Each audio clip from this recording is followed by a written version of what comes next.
আজকের সন্ধেটা একটু নিজেদের মতো করে কাটানোর চেষ্টা করলাম। সো হ্যালো এভরিওয়ান, আমি Rim. Welcome to my mini blog.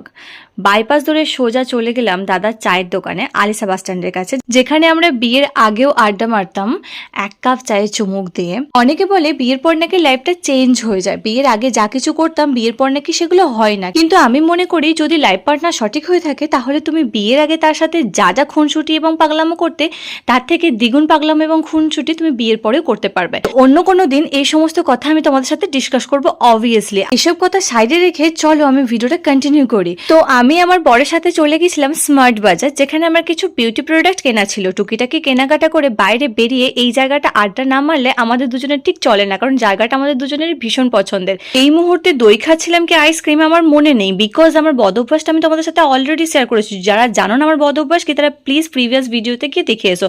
Thanks for watching video, please follow for by.